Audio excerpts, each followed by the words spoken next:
Ito pong nakikita po ninyo ay isang napakalaking balimbing na ito din po ang pinakamalaking nakita ko na balimbing sa buong buhay ko, mga ka-adventure. Ang gagawin po natin dito ay kukunin po natin ang kanyang buto at ipapatubo po natin.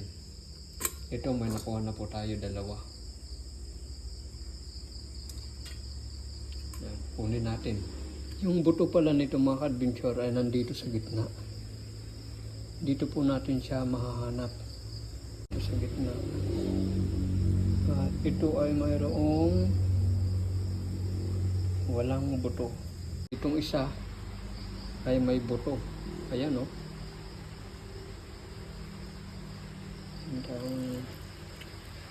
Yan. May isang buto na madadagdag.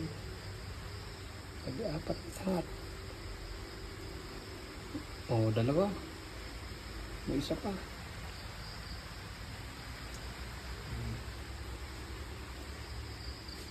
Daming langgam. May 5 na tayo.